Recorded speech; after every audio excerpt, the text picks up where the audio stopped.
Hello, buddy.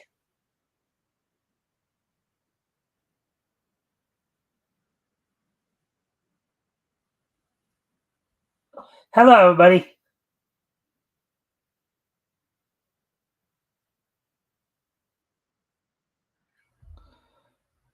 All right, there we go. Forgot that I had it muted there. Anyways, so welcome to the Mikestand, everybody. I hope everybody's having a good week. Of course, now we're in the latter half of the week here. We're going to give it a few minutes before we talk about what's on tap for this show. Give people a chance to come in and join us. Hopefully, you guys have had a good week thus far. So, anyways, I've already, of course, I've been talking about all week the changes that are coming to the mic stand. So I won't reiterate those at this point.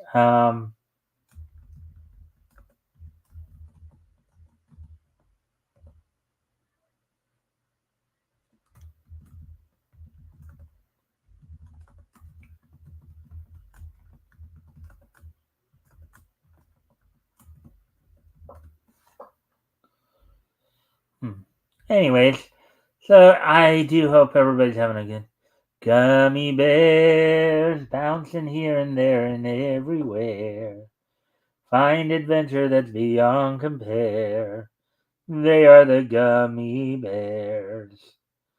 They are the gummy bears.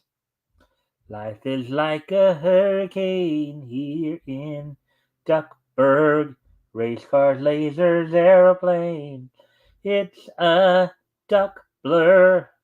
Might solve a mystery or rewrite history. DuckTales. Ooh, you've been waiting, I've been waiting. DuckTales. Woo. Underdog, underdog, underdog, underdog.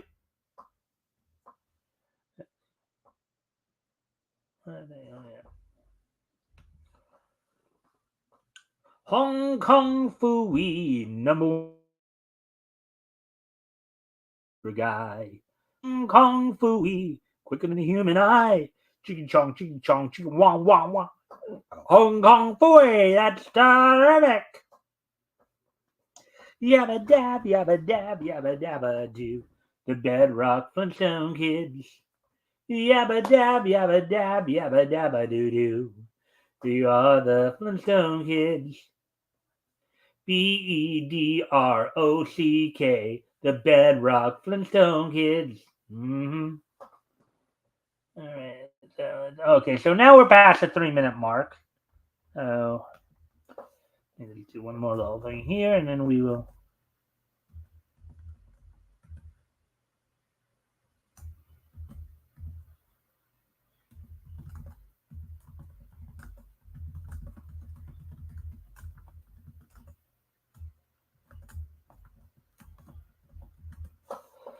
All right, so here's what's on tap tonight. As you guys know, over the past month or so, a couple months here, we've been kind of covering, of course, the Neil Gaiman story. There's some more on that as a number of comic websites have decided to stop covering him because of the allegations against him. Also, there's apparently a new CG animated version of Underdog coming out. New Underdog, new Underdog CG animated series coming out. So, also Transformers have seemed to gone nostalgic as they're, I guess, utilizing some premium trading cards. So, with all that, also, of course, we'll have the wrestling wrap up and then, this day in each history. So, with all that being said, why don't we go ahead and we're about now about 10 seconds from 5 minute mark. So why don't we go ahead and get started then? Let's look at the first article here.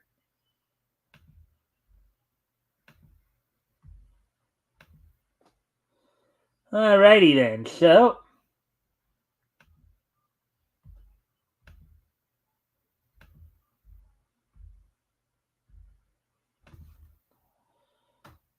So, comics websites actively avoid reporting on Neil Gaiman's sex scandal. Article by Avi Green, published, of course, today. Of course, our old friend Avi. Let's see what he has to say about all this. We'll look over this article here.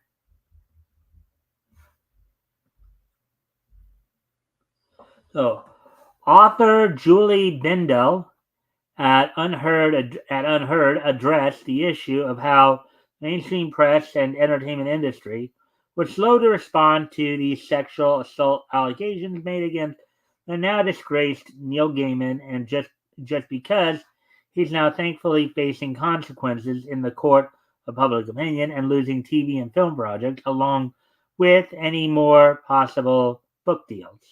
That doesn't excuse the initial attempts to downplay the seriousness of the scandal. Now, I will again remind everybody, of course, that he has not been convicted in a court of law, and therefore he's still innocent until proven guilty.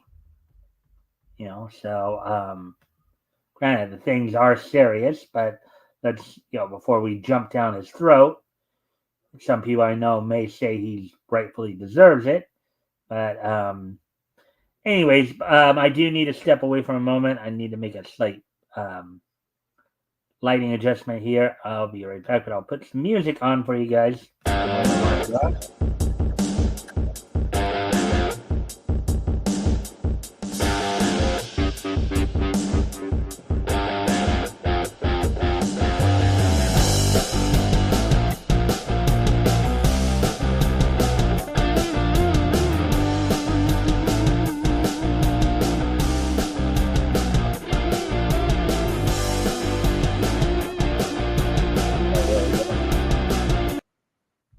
All right, so we're back now. So let me get back to the article here. So this is from, of course, the Unheard article. For Scarlet, quote, Gaiman's superfans somehow seem to think that they have personally been betrayed by the allegations because they see him as sharing their own tick box, quote-unquote, progressive values, she told me. Quote, it's beyond belief for me that people just aren't acknowledging that a man in his 60s has admitted that he got into the bath with his 23-year-old employee within the first few hours that they met, unquote. Well, if everything was initially consensual, there should be nothing wrong with that. They're both adults, they're both adults. If it was initially consensual, then again, there should be nothing wrong with that. Let's see, an Avi response here. Definitely the muted response that came initially to the news is appalling, and that while older men, younger woman affairs are fine in themselves, what's not okay is that Gaiman would just begin an, in brackets here, extramarital affair so quickly when it requires building a relationship to make it work, not just barging in on a lady's privacy. All right, it makes a decent point there. Moving on to further portions of the article here, from the Unheard article. Given the seriousness of the allegations made against such a famous author, you might have expected the Tortoise podcast to have been met with righteous anger, and it was, but not the sort that you might think. Despite the careful reporting, which includes regular reminders that Gaiman denies any wrongdoing whatsoever, which is true. He still, even to this day, denies any wrongdoing. And again, he is innocent until proven guilty. So,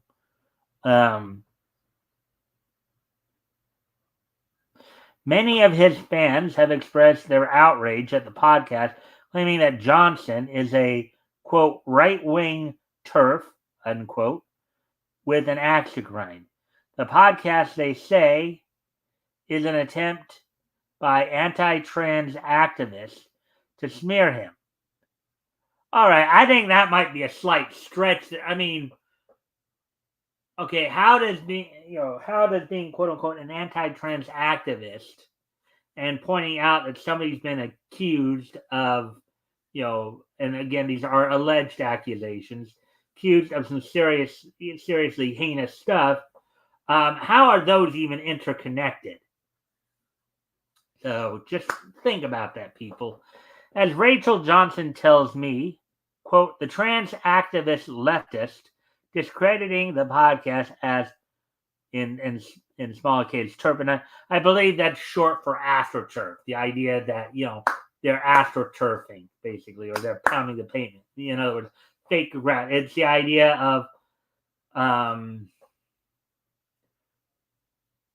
taking the idea of a grassroots movement, saying if you're turfing it, that means you're faking it, basically. Made by the sister of Boris is purest misogyny. It's meticulously researched and it's fair to a fault, unquote. Perhaps his impeccable left liberal feminist credentials have confused people. Oh boy. A whole book has been written about how women-friendly gay men's work is feminism in the worlds of Neil Gaiman, essays on the comics, poetry, and prose. So basically, there's a whole book dedicated to the fact that he's written, quote unquote, feminist characters into many of his works. The podcast also found two female advocates. One says she's known Gaiman for 12 years and that while she's alive to his faults, doesn't believe him capable of sexual misconduct. She says she would, quote, go to the wall for him on this, unquote, and be, quote, stunned if the allegations were true. And again, they're allegations. They're not proven fact. And people need to stop,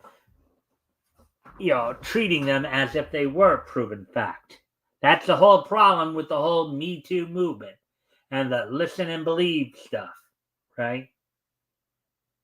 Allegations are not fact. They're not proven fact. They're allegations. So unless you actually filmed it happening or something like that, they're not proven fact. It's your word against his, or their word against theirs. It's like, Yet the same friend also said that Gaiman has autism, suggesting that perhaps, quote, some of his mistakes, unquote, may be explained by his contribution to what she called his, quote unquote, naivete.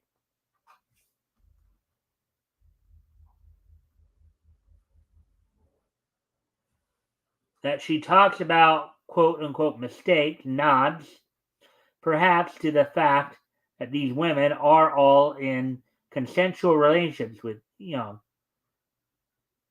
Yeah, because we do know at least in at least one of them, initially she did give consent and then rescinded the consent when she further,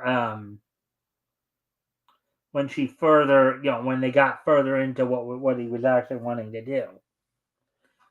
So, but to claim that he was naive, quote unquote, is to disregard the fact that the vast amount of sexual abuse takes place within consensual relationships. Okay, that doesn't really seem to make much sense, quite honestly, to me. Okay, now I'm on the spectrum as well. That doesn't make any logical sense. Sexual abuse within consensual. Basically, the idea is you're actually consenting to what's going on. Okay?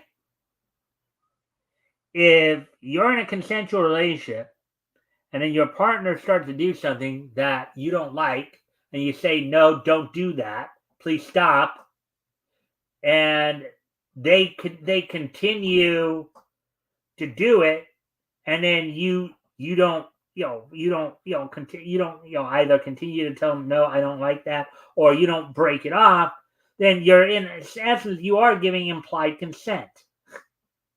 Okay? If you're allowing the behavior to continue even after you stop and basically say, hey, look, if you don't stop this, we're done, and then you continue on with the relationship, it's you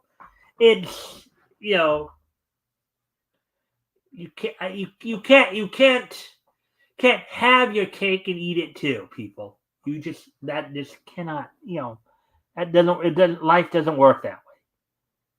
I have heard women who should know better describe the allegations against Gaiman as quote unquote not really abuse, because there was no force involved and women did engage in certain activity willingly. Yeah, but each of the women who has come forward about Gaiman described instances of coercive control. But again, unless he outright forced you or pointed a gun at your head, you always had the choice to walk away.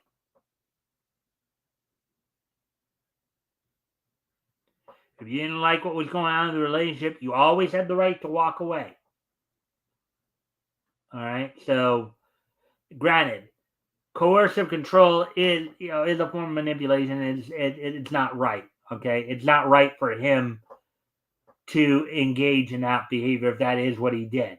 However, in that particular case, when you're talking about coercive control, there,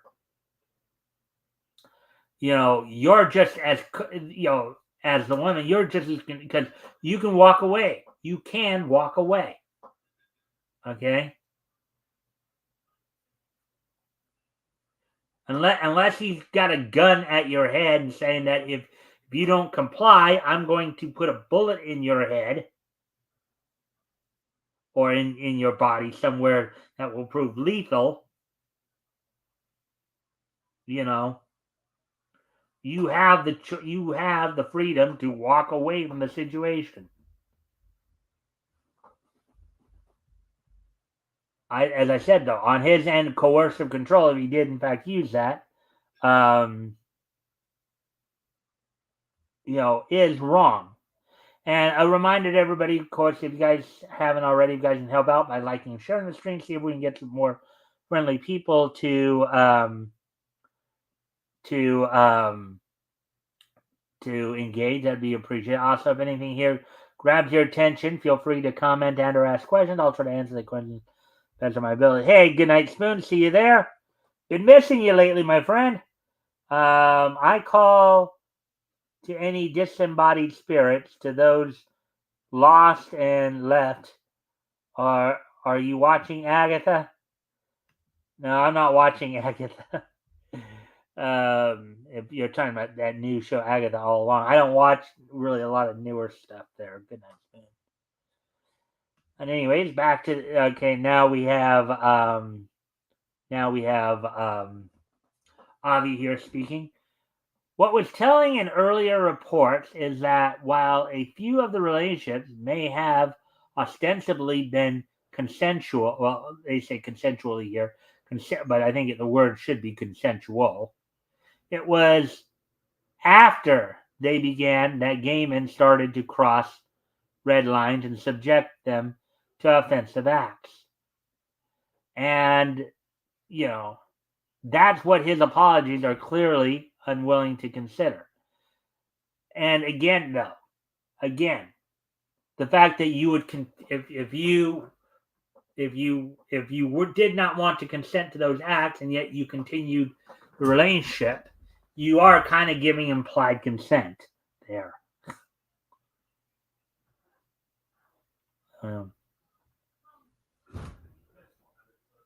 And to dismiss these reports simply because they were first revealed by a conservative managed news site is also beyond the pale. Which is true. You shouldn't just discard some, but it sounds like some of the same crowd who attack J.K. Rowling over her opposition to trans ideology are among the apologists for gaming.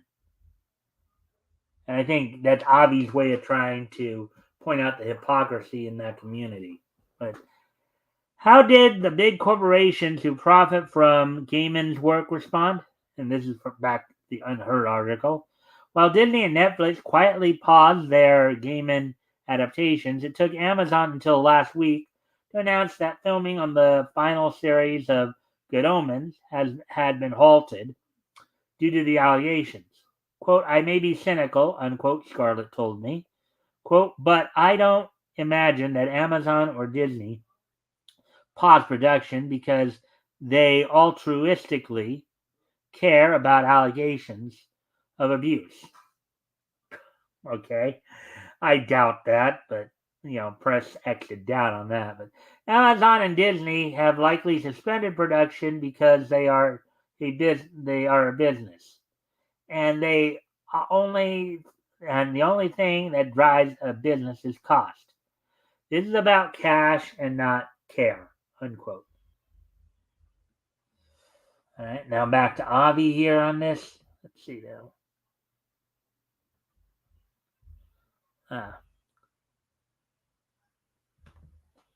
Hair Ritter. Okay, hi, Hair Ritter Spinner. Hey there, Elk. Welcome to the stream. I'm pretty crazy at work lately. I'm losing touch with my internet homies. Hi, Elk. Okay. So,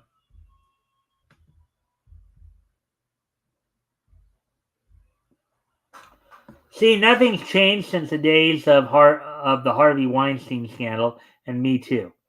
All that matters to the studios, besides the dough, is whether the scandal will lead to bad publicity for them, which is true. But all they're really sorry about is that Gaiman's past caught up with him. No wonder there's bound to be more sexual assault scandals where the mainstream are slow to respond, and even slower to acknowledge morality. According to the contemporary or a commentary on Arret Sur Images, the majority, which is unfortunately behind the paywall, even in France and the UK, most businesses are slow to distance themselves from associating with gaming, and that's not promising either. The French language comics blog had the following to say, which I've translated as best as possible, along with another to follow.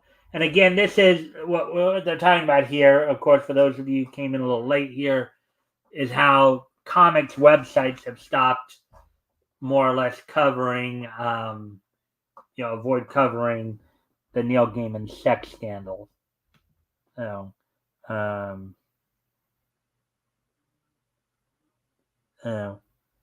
Hey, Metal. Thanks for popping in, my friend. Glad to see you here.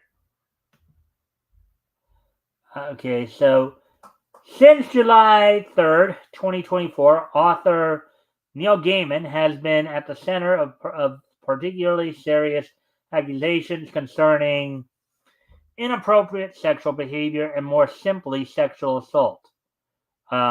Two initial accusations were reported at the beginning of the summer before three others were added to these statements. The stories diverge overall, but still contain disturbing similarities, particularly regarding the influence or the balance of power that Gaiman could have used on his victims.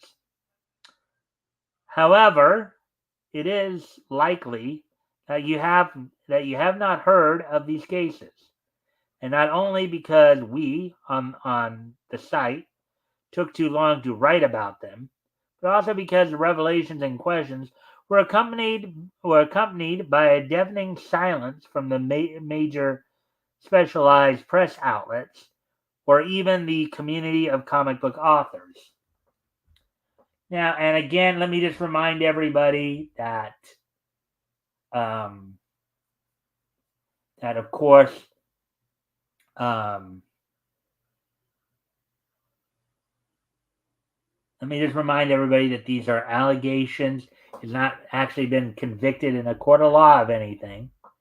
He has continually, um, you know, he's basically continued to deny the allegations or deny the fact that they were not consensual. So, all right.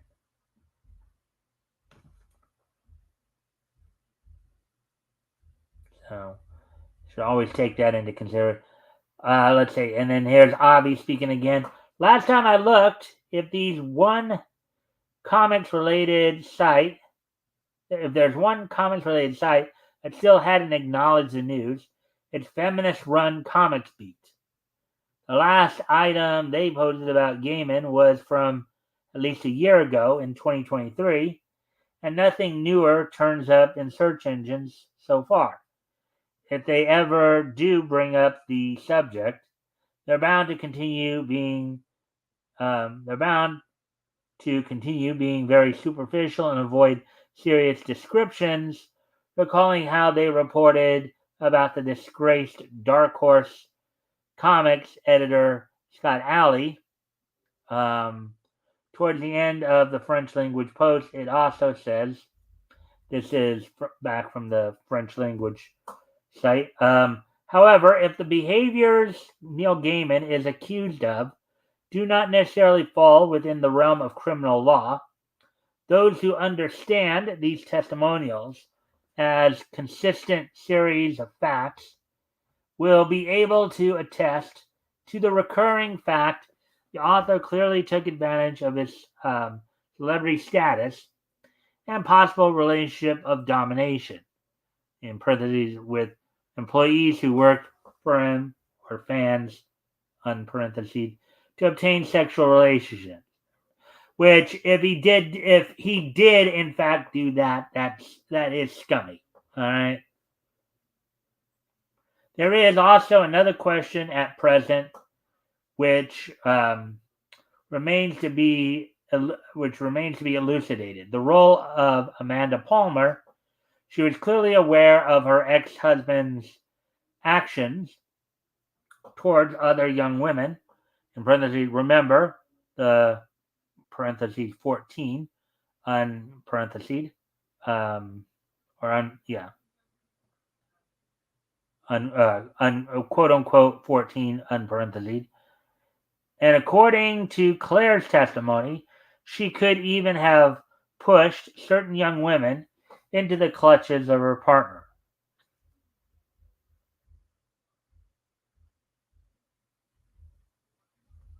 All right, I'm going to step away from the computer for a moment because I do need to make some lighting adjustments here. I'll be right back. I'm just going to put on some music for a quick moment. I'll be right back.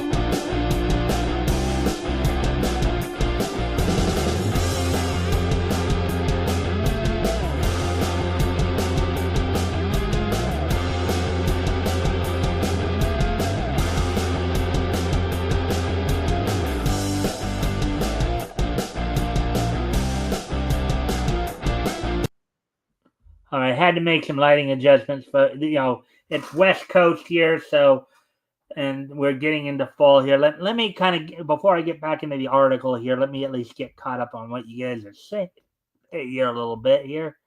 Let's see.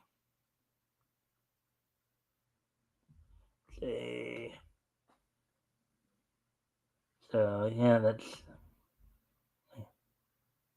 right. Metal.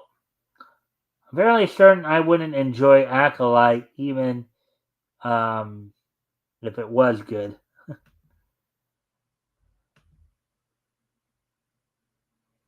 It does have.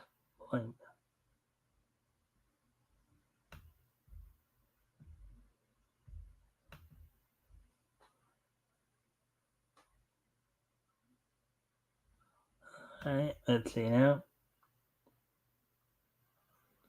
as in a talking cat. um, all right, so there we go. Metal, everything okay with your show, or did something happen? Because I know I'm glad you're hearing all that, but you're usually doing a gaming show tonight, right? Bunnies are cool. I thank you for being here. I just find it a little surprising because normally you're doing a gaming show, so hopefully everything's all right. Um, anyways, let's get back to the article here. And of course, if you guys haven't, if you guys can, of course, help me out by liking and sharing this thing so we get some more friendly people in here to engage. That'd be appreciated. Also, if anything here grabs your attention, feel free to comment and or ask questions. I'll try to answer the questions to the best of my ability.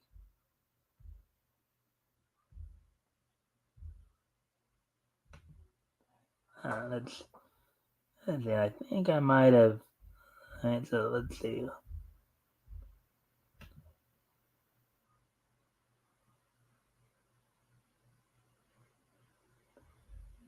Let's see.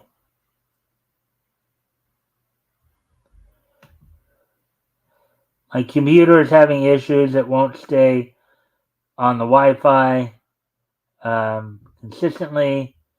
We are working on running it through another device soon. Okay, I guess it explains it then.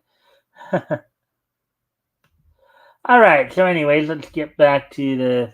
But I do thank you for being here, though. Needless to say. But let's get back into the article here. So now that's a very serious accusation made there. In other words, I guess they're basically saying that his wife is actually aiding and abetting in his quote unquote his sexual escapades here, as it were. Um, I know some USA, UK leftists don't seem to like Amanda Palmer either, and if she was initially negligent regarding her ex-husband's offensive antics, that's appalling. In parentheses here, Gaiman was originally married to another woman, Mary McGrath, probably until the early 2000s.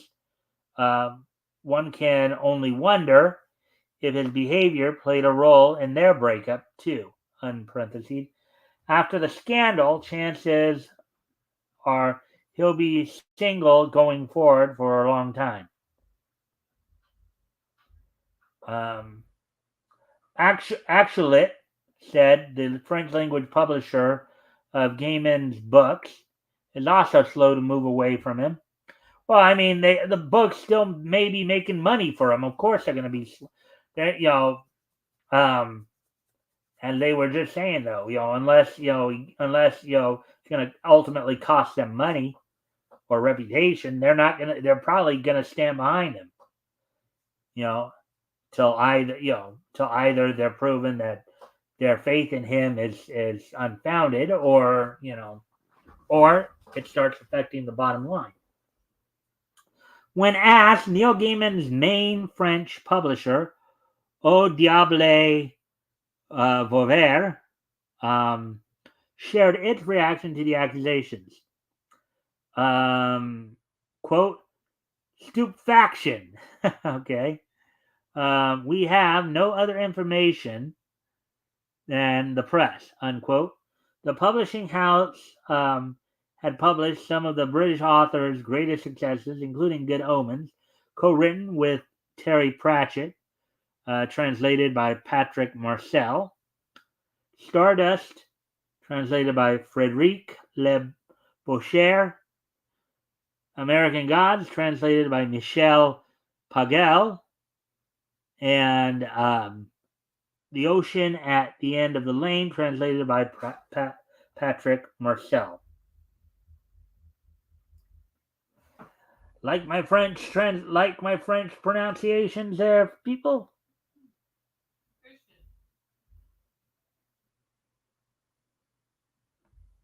Let's see.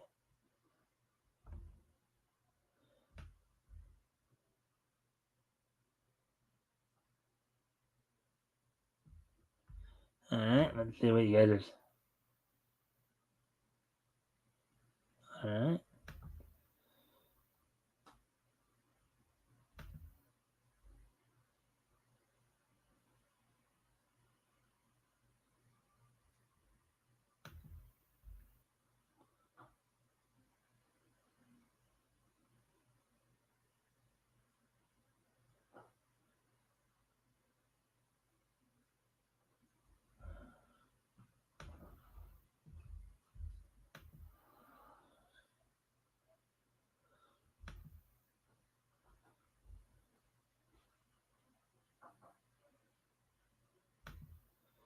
Alrighty then, so.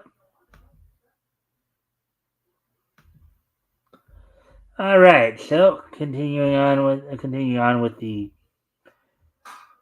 article here. Then the publishing house is categorical about Neil Gaiman's behavior and tells us that it has, quote unquote, absolutely never heard of any inappropriate gestures on the part of the British author. At present, the publishing house has no plans to suspend the distribution of his works. Quote, he is a great writer of our century, unquote, emphasizes O. Diable Vauvert.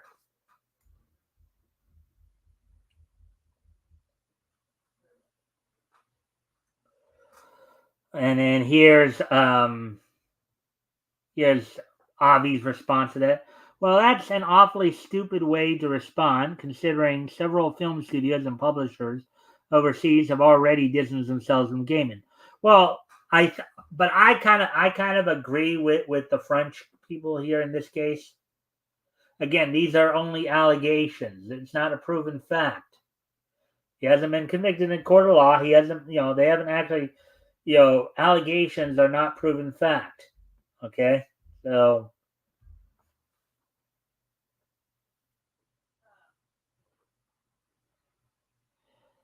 all they're doing is making clear Europe is the real tortoise when it comes to morality.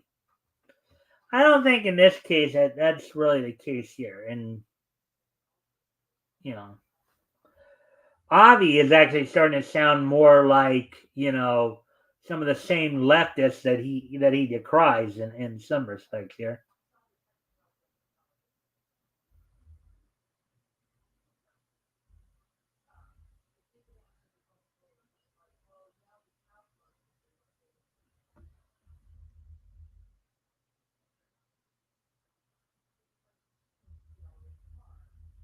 Hmm.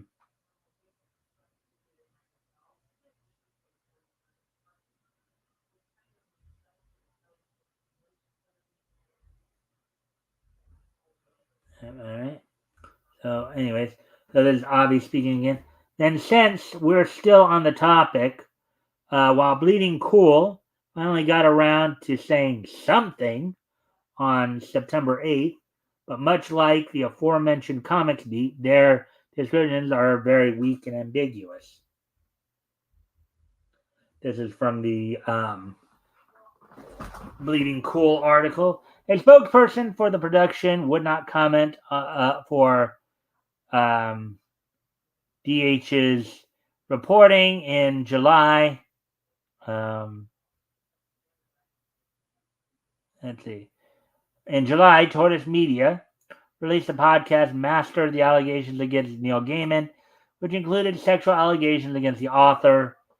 Gaiman has denied the allegations. Just assault and not anything sex-based.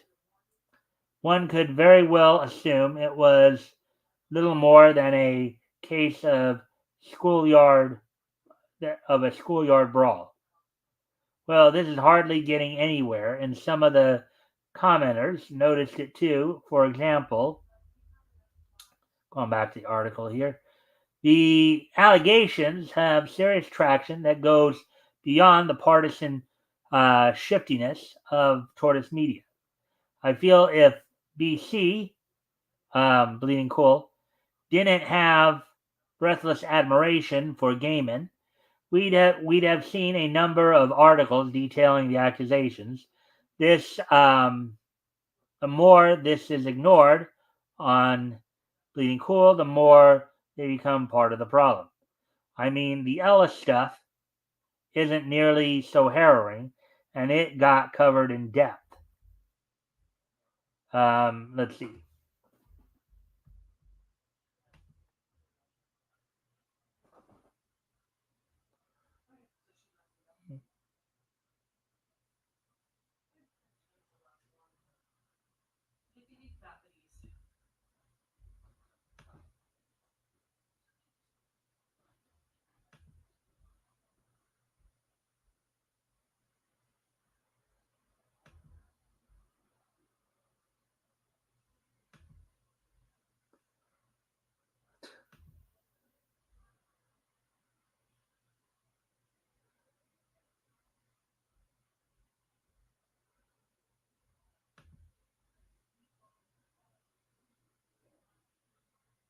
One Rick short of getting the band back to.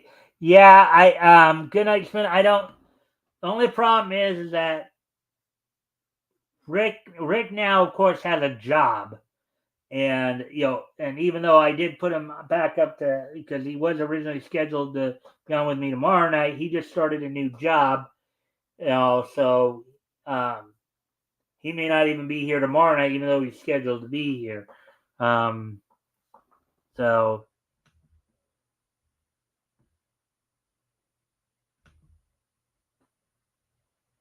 all right. So, anyways, getting back to the article here. Considering what a leftist Warren Ellis is, it sure is surprising they'd turn against him over less. Next, that's obviously now back to the article, of course. Nice of you folks to finally cover the allegations against Gaiman or mention they exist, I guess. The fact that 5 different women are alleging sometimes violent assaults are details left for the reader to Google on their own. Since you don't even link through to Tortoise. Other news sites, such as Rolling Stone, CBR, and AV Club, have been covering this for over 2 months. That Bleeding Cool has been poignantly silent on the matter, all while publishing gushing essays about other Gaiman projects. Certainly makes your position clear. Well, I mean, separate the artist from the person, right? That's the idea. Not to mention, Bleeding Fool's impressive coverage has once again put Bleeding Fool to shame. Also, this, and that's obviously now back to the article he's referencing here.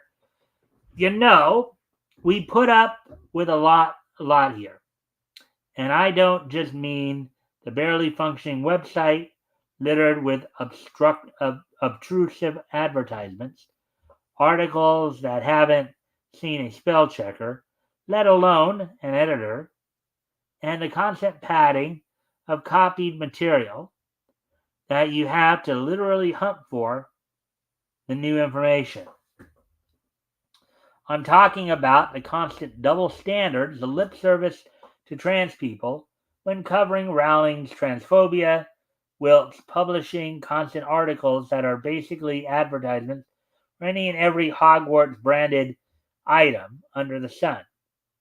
The articles about, quote, Dave Sims' latest outrage, unquote, which are advertisements for the latest Cerebus comic. And Rich, you love to tout how progressive you are, but you still use, quote unquote, identity politics in comics to fuel your unending hunger for clickbait. Quote, another Robin turning LGBTQIA plus, unquote. Kate Pride finally confirmed as bisexual, unquote. Deadpool being killed off to be replaced by Mystery Woman. We are not just a punchline you can exploit for hits onto your site. I guess this is somebody speaking from that community, from the alphabet community, as it were.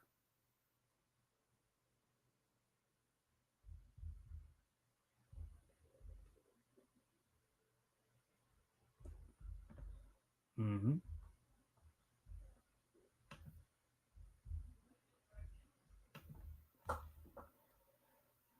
Let's see. And now this, the enormous Gaiman-sized hole in coverage.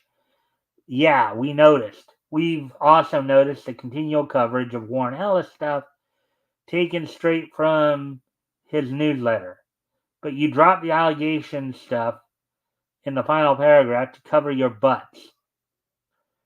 I cannot believe that the website that published, quote, DC Comics is turning Dr. Joe Biden into a murderous otter, unquote, would balk at the prospect of putting the reason behind the Good Omens delay in a headline unless they really didn't want to. Also, as Avi points out, it's particularly galling coming from Fluke, who's looking increasingly like the performative leftist fake ally that right wingers love to hold up as examples of, quote, what the left is really like, unquote. This is certainly telling something. And then, now back to the article he's referencing here. What's with the overall silence on the Neil Gaiman story? That seems like the kind of gossip you guys should be all over. I've been a fan of that guy since the early 90s, and I'm done with him. Too bad about Good Omens, but sheesh. The fact that you would actually dismiss somebody's work over allegations is kind of a head scratcher. Again, if you guys have anything to say about this, feel free to comment. I'm pretty surprised you guys haven't said more about it. Hurdy-gurdy is a string. Okay.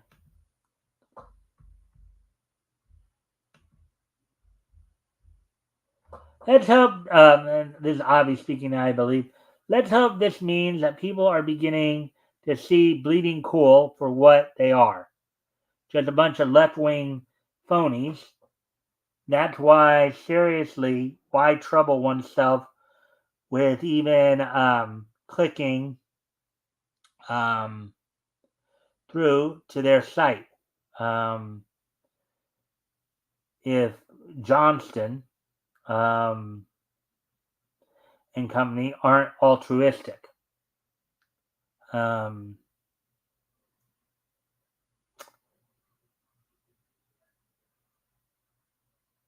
That they refused to mention the scandal for several weeks and even now continue to remain ambiguous about the details is telling all you need to know what kind of quote-unquote reporters they really are. On September 11th, when Gaiman offered to step away from production on Good Omens, they repeated their fuzzy coverage, and more commenters had the following to say, and this is from the articles here. Is this the first time Bleeding Cool has even addressed the Neil Gaiman accusations? Let's see. And then Avi responding, somebody else said, going back to an article, if you mean by addressed, quote unquote, quote, actually mentioned, unquote, probably, Rich is adding mendacity to his already poor writing CV. Yep. And then Javi was. I couldn't stomach watching a third series myself. But anyway, instead of quoting what David Tennant said back in May, it would be something closer to report what he thinks since the allegations against Neil Gaiman have come out. You guys gotta confront the actual story of Neil Gaiman right now. You can't tell me that a comics industry muckraker like Rich Johnson can't find something worth writing. This is just weird, guys. And then Avi responds to which was replied, back to an article. It's difficult to be a muckraker when it's your pals, apparently. And now back to Avi here.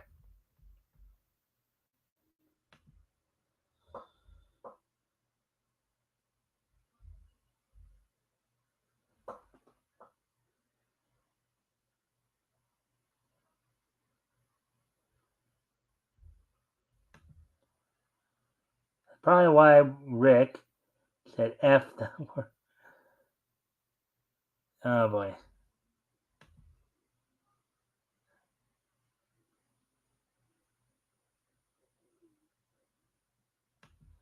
All right. And I thank you guys for being here tonight, of course, as we continue with the stories here. I initially was going to do 3 stories, but this one's taken so long, I might just wrap things up after this one because we're already at 51 minutes here. So I was just planning on going just beyond an hour, so I may skip the other 2 stories I was going to do. But anyways, Avi, I guess, saying in response here, well, he sure hasn't set a good example if he continues to remain buddies with somebody that's abusive, that abusive. I think it should say that's abusive. All this is doing is revealing what's wrong with Bleeding Cool. That they're never really been altruistic, and it's to be hoped sensible people will stop wasting time on a site that's more clickbait and serious news and commentary on the entertainment industry. It's fortunate in the end that more press sources have caught up with Bleeding Fool and begun to cover the news on Gaiman's scandal and most of the film industry's backing away from him. Hopefully the comics industry doing the same. But it's a terrible shame. Not all the industry's been altruistic about this. And that's why the problem won't be solved in a fortnight. Oh, there we go with that. So, as I said, of course, that article took a lot longer than I thought it was going to. So I'm going to probably just kind of start to wind things down now. We're still going to get through, of course, the wrestling wrap up and this day in each history.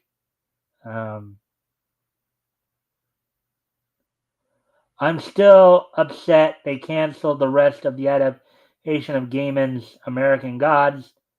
I was really enjoying it, and it stopped just as it was heating up. Yeah, again, it's the idea of. I think Avi's taking the position that it's kind of funny. I think Avi, kind of looks at himself as being more on the right side of things, right wing side of things, as it were. But yet, the way he's responding to Gaiman here, he's basically responding like a lot of the woke leftists who are basically, they're taking allegations and as proven fact. Speaking of adaptations, I just found out. I know I messaged you about. I know you know that they're doing the Uzumaki. They're finally going to start showing the Uzumaki on Toonami. But I also just recently read that they're doing the English subtitle. It's going to be English sub. It's going to be sub, not dubbed. So I don't know. I know you still might watch it. That's kind of a non-starter for me, more or less. Anyways,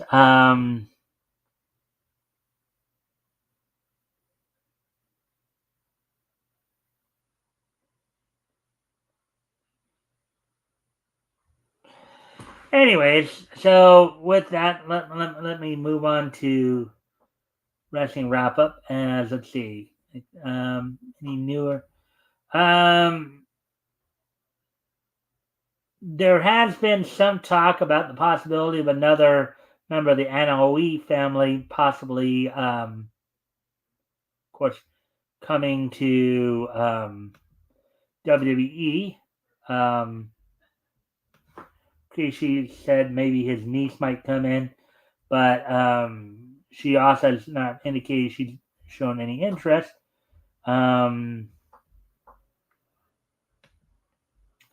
Let's see. And that, again, and then of course there's still talk of trying to still figure out what they're going to do with Hikulea. They, another member of the Anoa'i family, the Samoans.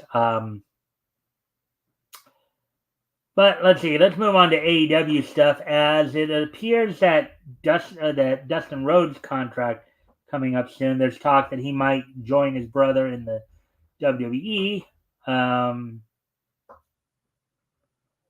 So now getting to last night's Dynamite results on last night's.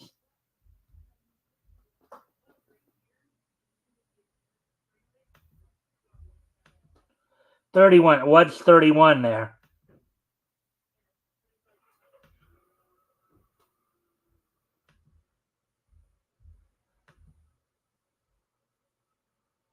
Twos in the chat. Shazara Twilight. Mike. One. Oh boy. Anyways, so on last night's Dynamite, of course, Orange Cassidy defeated Chris Jericho.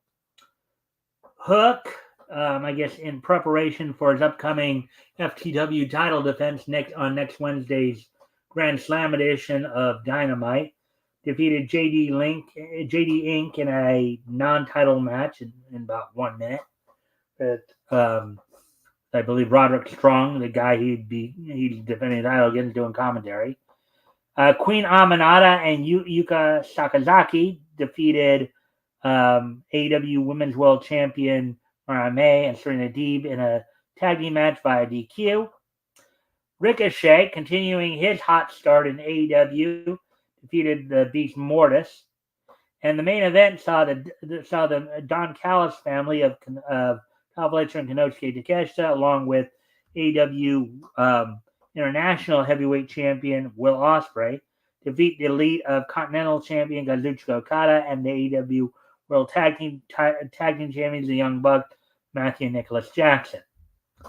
So that's all I have in terms of the AEW. Let's see.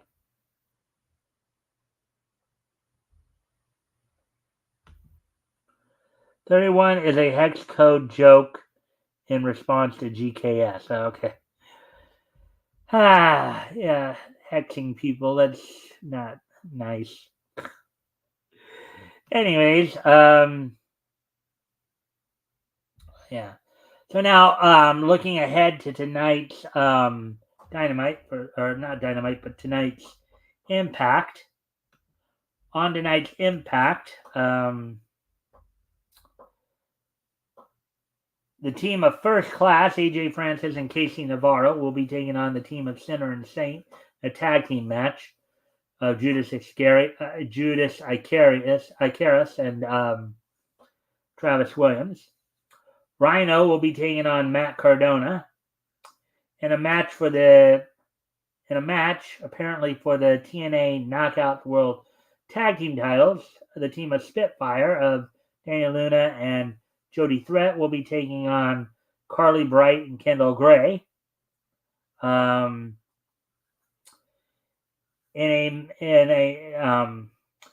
Santana looks to get some more revenge on the system. He challenges JDC in a Texas death match. And in a mixed 6-man tag match, Tasha Steelz teams with the System duo of in a mixed 6-person tag match, Eddie Edwards and Brian Myers, to take on Masha Slamovich and the Hardy Boys. So with that now, we're going to go ahead and move on to with today being Thursday, September 19th, 2024 rather. I'm going to take a look back at this day in Nietzsche history. So, first off, we're going to head back to 1994, 30 years ago today. As on this date, 30 years ago today, back in 1994, the first issue of Wildcat's Adventures from Image's Wildstorm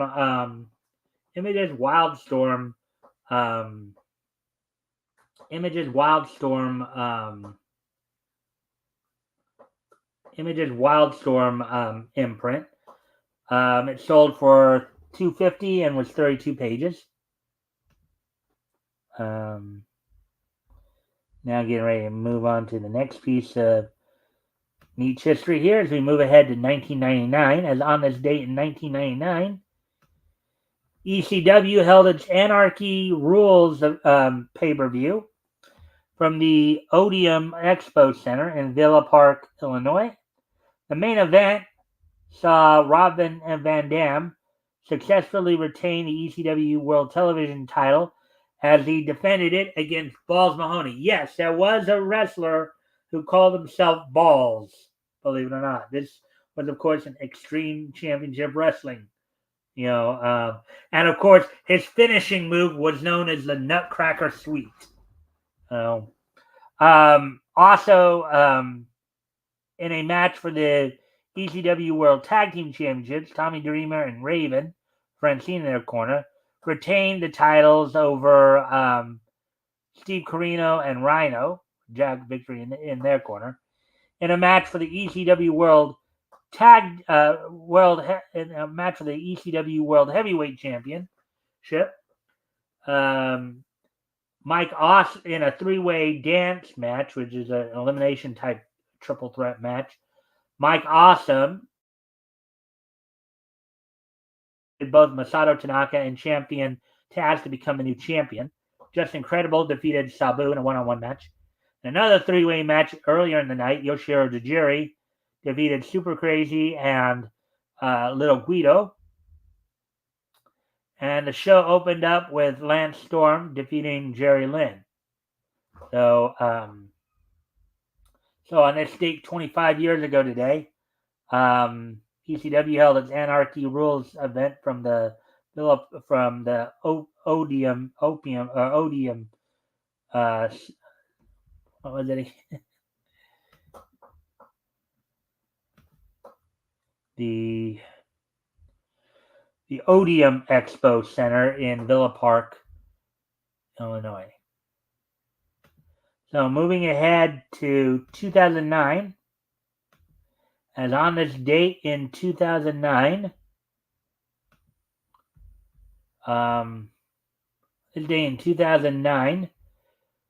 Cookie Jar Entertainment's Noonbori and the Super 7, as well as Nirvana Limited's Pearly, both premiered on this date back in 2009. So 25 years ago today, Cookie Jar Entertainment's Noonberry and the Super 7, as well as Pearly, both Pearly from Nirvana Limited, both premiered on this date back 25 years ago on Cookie Jar TV and YTV, respectively. And finally,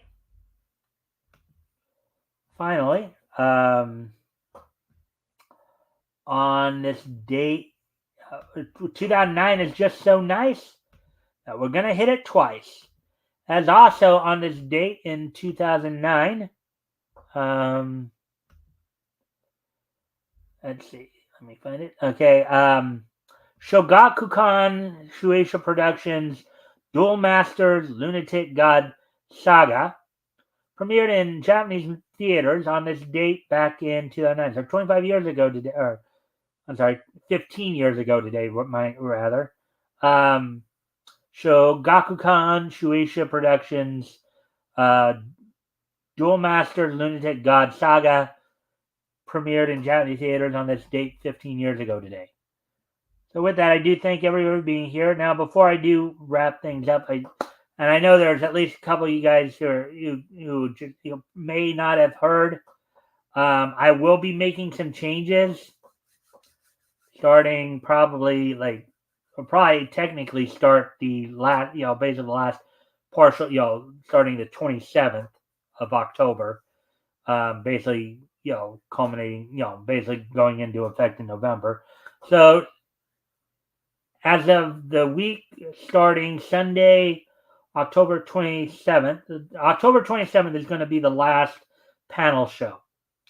As after that week, I'll be moving the historical comic retrospect from Friday nights to Sunday nights. So starting November 3rd, the historical comic retrospect will be on Sundays instead of Fridays. Also, we're gonna be moving the weeknight shows up an hour. So instead of starting at 6 Pacific, we'll be 9 Eastern. We'll be starting at 5 Pacific, 8 Eastern. So, so Friday, October 25th, will be the last Friday episode of the historical comics retrospect. We'll be starting in November. We'll be moving that to Sunday night, starting with Sunday night, November 3rd. Starting, of course, and then the week prior to that, the 27th. The 27th will be the last panel show, the last weekend edition episode of the Mikestand. So, just giving you guys a heads up on that. So with that, we will be back here tomorrow night. Hopefully, I'll have Rick on with me if he can get home from work in time to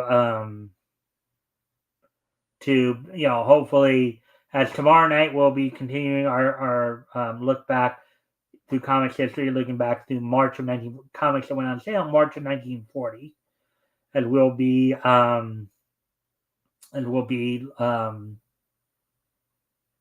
looking at comics that went on sale from Lev Gleason. We'll be looking at Silver Street Comics on that.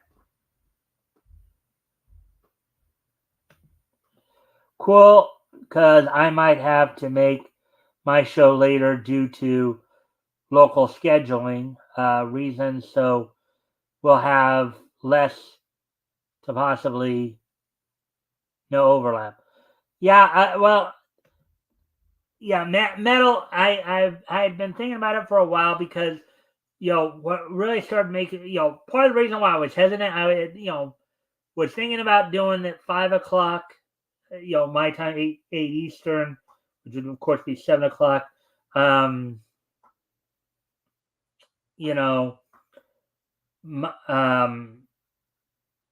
didn't, basically, I didn't want to necessarily be going up again. Hey, Apex, thanks for popping in. You're popping in right at the end of the show. And I know I already talked to you about this. I actually am making those changes I told you about. So I'm hoping though you can still come on the 4th, on October 14th. I don't know if you were able to get the time off that night yet or not. But thank you for popping in. If you can like and share before you leave, obviously. But metal, but what made me finally kind of really start thinking about it and finally decide on it was when Apex was last on with me, I noticed that he and I were the only ones there. There wasn't anybody and I was thinking, okay, having the comic retrospect on Friday, I think that's kind of a problem because Fridays are usually a party night for everybody. So I figured, okay, maybe I should think about moving it to Sunday. Maybe I can get more people to,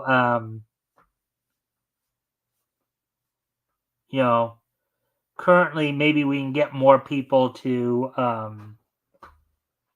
watch on Sunday. So Now, the Friday show is still going to happen, but it's going to be just like another news show. So, anyways, currently we are the same time zone. Mountain Standard Time is the same as Pacific Daylight Time. Arizona doesn't do daylight savings. All right. All right. Well, oh yeah. Well, but anyways, with that, good night, guys. But again, we'll be back tomorrow night. Hopefully, Rick will be with me. Be looking over stuff from March 9th. So with that, I do thank everybody for being here. I hope you guys enjoyed the show. And I will hopefully see you all tomorrow. Oh, wait. Emily Neves, 1982, which I'm guessing you're pointing out that's her birth year. Did she grow up Disney? I don't know. I really don't know that.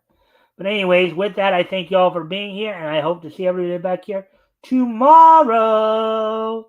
Bye.